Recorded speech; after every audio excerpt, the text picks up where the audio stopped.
வணக்கம் கதிரவன் ஜோதிடம் சேனல் நேர்களே, நான் உங்கள் அன்பான சயின்டிபிக் வேதிக் அஸ்ட்ராலஜர் அஸ்ட்ரோ அரஞ்சி பேசுகிறேன்.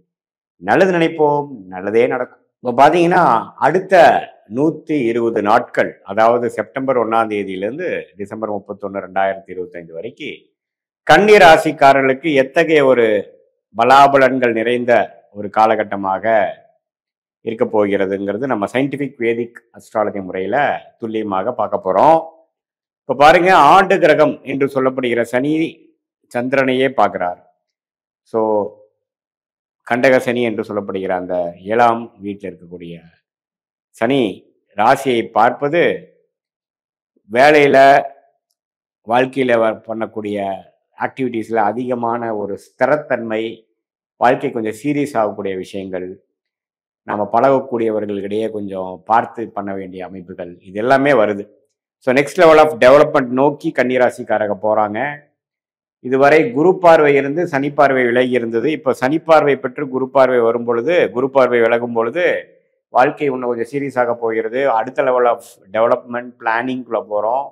கடந்த 23, 24 பார்த்தீங்கன்னா கன்னிராசிக்காரர்களுக்கு ராகு கேது வந்து ராசிக்குள்ளேயே இருந்து மனக்குழப்பங்கள், பிரச்சனைகள், கருத்து வேறுபாடுகள், எதுலையுமே ஒரு சுணக்கம், அது மாதிரி அமைப்பை கொடுத்தது. இப்போ கடந்த 4-5 மாசமாக ராகு கேது ராசி விட்டு விலகிறனாலையும் குரு பயிற்சி சனி பயிற்சி ஆனதுனாலையும் கொஞ்சம் கொஞ்சமாக நம்ம வந்து பாசிட்டிவான விஷயங்கள் நோக்கி, டெவலப்மெண்ட் நோக்கி, எது நமக்கு பண்ண முடியாமல் 2 வருஷம் தவித்தமோ, அது வந்து மாணவர்களாக இருந்தாலும் சரி, இளம் வயதினராக இருந்தாலும் சரி, நடுத்தர வயதினராக இருந்தாலும் சரி, முதியோர்களாக இருந்தாலும் சரி, கொஞ்சம் அடுத்த லெவல் ஆஃப் வாழ்க்கை பரிணாமத்தை நோக்கி போய்க்க இருக்கக்கூடிய இந்த காலகட்டத்தில், இந்த செப்டம்பர் மாதத்திலேருந்து டிசம்பர் மாதத்தில் நடக்கக்கூடிய அமைப்புகள் கொஞ்சம் பாசிட்டிவாக இருக்குது.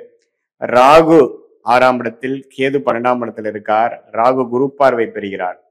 ஸோ ஒரு மாதிரியான இந்த நோய் விஷயங்கள், பகை, வம்பு, வழக்குகள், கடன், அது மாதிரி விஷயத்திலெல்லாம் கொஞ்சம் குறைவு, கொஞ்சம் கண்ட்ரோல் பண்ணிக்கக்கூடிய அந்த அசுப கடன் சுப கடனாக மாறக்கூடிய அமைப்பு, கொஞ்சம் சில விஷயங்கள் வந்து நம்ம கண்ட்ரோல்குள்ளே கொண்டு வர முயற்சி பண்ணக்கூடிய அமைப்பு, கேஷ்ஃப்ளோ கொஞ்சம் இம்ப்ரூவ் ஆகுறது, குடும்ப விஷயங்கள் பரவாயில்லை, பேச்சுக்கு கொஞ்சம் ரெகக்னிஷன் கிடைக்குது, அது மாதிரி அமைப்புகள்லாம் நல்லா வருது குருவின் பார்வை 2ஆம் இடத்துல இருக்கிறனால. ஸோ செப்டம்பர் மாதத்திலிருந்து பார்த்தீங்கன்னா இந்த மாத கிரகம் என்று சொல்லப்படுகிற ராசி அதிபதி ஆகிய புதன், சுக்கிரன், செவ்வாய், சூரியன்லாம் பார்த்தீங்கன்னா அப்படியே ராசிக்கு 12ஆம் இடத்துலேருந்து ராசிக்குள்ள 1ஆம் இடம், 2ஆம் இடம், 3ஆம் இடம், அது மாதிரி ட்ராவல் பண்ணுறாங்க. ஸோ இது எப்படின்னா செப்டம்பர் அக்டோபர்லாம் ராசி அதிபதியே ராசிக்குள்ளே வரும் பொழுது, அப்புறம் அடுத்த மாதங்கள்லாம் குரு பார்வை பெறும் பொழுது நல்ல சில விஷயங்கள், விசேஷமான சில விஷயங்கள், ஒரு மேஜிக் மாதிரி சிலது நடக்கக்கூடிய அமைப்புகள் உண்டு. குறிப்பாக செப்டம்பர் அக்டோபர் மாதத்தில் பார்த்தீங்கன்னா நிறையா உழைத்து நிறைய முயற்சி செய்து முடிக்க முடியாத சில காரியங்கள் டக்குன்னு முடியக்கூடிய அமைப்பு, வரவேண்டிய பணம் வருவது, நம்ம எதிர்பார்க்குற ப்ரொமோஷன் டக்குன்னு கிளிக் ஆகுறது, நம்ம படிக்கக்கூடிய அமைப்புகள் வந்து பார்த்திங்கன்னா நமக்கு வேணுங்கிற கோர்ஸ் கிடைக்கிறது, வேணுங்கிற காலேஜ் கிடைக்கிறது, விசா கிடைக்கிறது, இது மாதிரி பல நற்செய்திகள் வந்து நம்மளுடைய வாழ்க்கையில் நடந்து காதில் கேட்டு நம்ம அதன் மூலமாக கொஞ்சம் மகிழ்ச்சி பெறக்கூடிய அளவுக்கும் குதூகலம் பெறக்கூடிய அமைப்புகளும் நடக்கக்கூடிய அமைப்பாக அந்த புதன் சுக்கிரனின் சஞ்சாரம் குரு பார்வை பெறும் பொழுது நடக்குதுங்க. ஸோ அந்த டைம் நீங்கள் எல்லாம் யூஸ் பண்ணிக்கணும். அடுத்தடுத்த நிலைமைக்கு போகக்கூடிய அமைப்பு வேணுங்கிற விஷயங்கள் செய்துக்கணும். அதே சமயத்தில் ஒரு சொத்து வாங்குறது, இடம், வீடு, வண்டி, வாகனம், புதுசாக ஒரு கோர்ஸ் ஜாயின் பண்ணுறது, இது மாதிரி வயசு வித்தியாசம் இல்லாமல் கன்னிராசிக்காரர்களுக்கு நல்ல நல்ல விஷயங்கள் டக்குன்னு நடக்கக்கூடிய அமைப்புகள் கண்டிப்பாக உண்டு. இதுவரை செவ்வாய் ராசிக்குள்ளேயே இருந்து ஜூன், ஜூலை, ஆகஸ்ட் எல்லாம் கொஞ்சம் பிரச்சனை கொடுத்துட்டு இருந்த, மைண்டில் ஒரு கிளாரிட்டி இல்லாமல், பார்ட்னர்ஷிப், தொழில், வேலையில் வந்து கொலீக்ஸ் கிட்ட எல்லாம் கொஞ்சம் ஒரு சுமூகமான ஒரு விஷயங்கள் இல்லாமல், ஒரு அணுகுமுறை இல்லாமல் போயிட்டு இருந்ததெல்லாம் கொஞ்சம் மாறி அடுத்தடுத்து கொஞ்சம் பிரச்சனைகள் தீர்ந்து, கொஞ்சம் மனக்கவலைகள் தீர்ந்து, கருத்து வேறுபாடுகள் தீர்ந்து, கொஞ்சம் சுமூகமான அமைப்புகள் வரக்கூடிய அமைப்புகள் இருக்குது. குடும்பத்தில் கணவன் மனைவியிடையே கொஞ்சம் மேன்மையான சில அன்னோனியங்கள் வரக்கூடிய அமைப்புகள் இருக்குது. பிரச்சனைகள் குறையக்கூடிய அமைப்புகள் இருக்குது. கடன் கொஞ்சம் குறையக்கூடிய அமைப்புகள் இருக்குது. இளைய சகோதரர் இருக்கும் பொழுது அவங்களோட கொஞ்சம் நட்புறவு கொண்டாடக்கூடிய அமைப்புகள் இருக்குது. இது எல்லாமே ஓரளவுக்கு அடுத்தடுத்து வரக்கூடிய செப்டம்பர், அக்டோபர், நவம்பர், டிசம்பர் மாதத்துல கன்னி ராசிக்காரர்களுக்கு அருமையான ஒரு அமைப்பு வந்து காத்து கொண்டிருக்கிறது. இதுல வந்து தசாபுக்திகள் வைத்து தான் இன்னுமே துல்லியமா பலன் சொல்ல முடியும். ஏன்னா இப்ப நீங்க பார்த்தது பார்த்தீங்கன்னா ராசி அதிபதி எப்படி வந்து இருக்கிறார், ஆண்டு கிரகங்கள் எப்படி இருக்கிறாங்க, மற்ற கிரகங்கள் எப்படி இருக்கிறாங்கன்னு சொல்லி ஒரு கோச்சார முறையில சனி பயிற்சி, குரு பயிற்சி, ராகு கேது பயிற்சியில நம்ம பார்க்குறோம். பட் உங்களுடைய ஜென்ம ஜாதகத்துல நீங்க பிறந்த தேதியில, பிறந்த நேரத்துல எப்படி வந்து நீங்க பிறந்திருக்கீங்க, எந்த லக்னத்துல பிறந்தீங்க, உங்க லக்னாதிபதி எப்படி இருக்கு, அந்த தசா புக்திகள் எப்படி இருக்கு, அந்த தசநாதனும் புக்திநாதனும் இப்போ நாம பேசின கோச்சாரத்துல எப்படி இருக்கு, அப்புறம் அந்த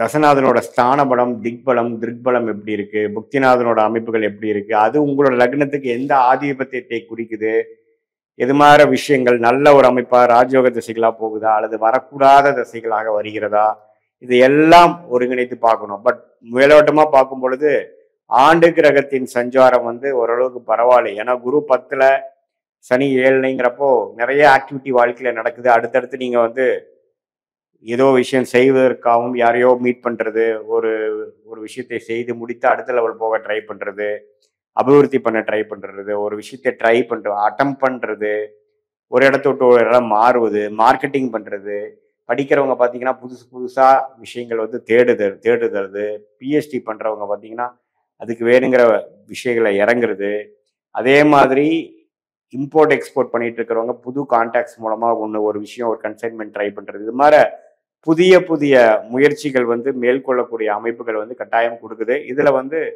நம்மளுடைய யாரோட நீங்க டீல் பண்றீங்களோ அவரோட கொஞ்சம் முன்னெச்சரிக்கையாக இருக்கணும். ஏன்னா 7ஆம் இடத்துல சனி இருப்பதனால கொஞ்சம் அப்படி இப்படி இருந்தோம்னா சில பிரச்சனைகளும் கொஞ்சம் நம்ம எதிர்பார்க்கிற மாதிரி அவங்க நடந்துக்கல அப்படிங்கிற மாதிரி அமைப்புகளும் கொடுக்கக்கூடிய வாய்ப்புகள் உண்டு. பட் மாத கிரகம் பார்த்தீங்கன்னா ஓரளவுக்கு சூரியன், செவ்வாய், சுக்கிரன், புதன் எல்லாமே ஓரளவுக்கு ராசிக்கு 12லேருந்து ராசி 1, 2, 3ங்கிற ஒரு நல்ல பாவத்தை போகும் பொழுது சில பேர்த்துக்கு பார்த்தீங்கன்னா வீடு, வண்டி, வாகனம் வாங்குற ஒரு விசேஷம், ஒரு அமைப்பு வந்து இந்த டிசம்பர் மாதத்துக்குள்ள வரக்கூடிய அமைப்புகள் உண்டு. ஸோ இது மாதிரி பல விஷயங்கள் வந்து இந்த மாத கிரகத்தின் சஞ்சாரம், இந்த இந்த ஆண்டு கிரகத்தின் பார்வைகள்லாம் வரும் பொழுது கடந்த 2023, 24ல் எப்படி வந்து ஒரு ஸ்டக்கான மாதிரி ஒரு ஃபீல் நமக்கு வந்ததோ அது படிப்படியாக மாறி இப்போ போயிட்டு இருக்கிறதுல இந்த செப்டம்பர்லேருந்து டிசம்பர் வரைக்கும் நடக்கக்கூடிய இந்த அமைப்பு, இந்த காலகட்டம் வந்து ஓரளவுக்கு நல்ல கிளாரிட்டியை நோக்கி போகக்கூடிய ஒரு அருமையான அமைப்பை கொடுக்கக்கூடிய அமைப்பு உண்டு. இது வந்து பார்த்தீங்கன்னா பொதுவான பலன் தான். நீங்கள் ஜென்ம ஜாதகத்தில் பார்க்கும் பொழுது லாங் டேர்ம் என்ன, ஷார்ட் டேர்ம் என்ன, அடுத்த வரக்கூடிய காலகட்டங்கள் வந்து எப்படி இருக்கு, எது மாதிரி முடிவுகள் எடுக்கலாம், எது மாதிரி முடிவுகளை தவிர்க்கலாம், நம்மளுடைய கர்மா என்ன சொல்லுது, இது எல்லாமே நம்ம துல்லியமாக பார்த்து சயின்டிஃபிக் வேதிக் அஸ்ட்ராலஜி முறையில் தக்க முடிவுகளை எடுத்து அதே சமயத்தில் அந்த மாதிரி வாழ்க்கையை நாம் வந்து நம்மளுடைய திட்டத்தை தீட்டி அது மாதிரி நம்ம வாழ்க்கையை செலுத்துமே ஆனால் வெற்றி எளிதில் பெற முடியும் என்று சொல்லி விரும்புகிறேன். மீண்டும் மற்றொரு காணொலியில் சந்திப்போம். நன்றி, வணக்கம்.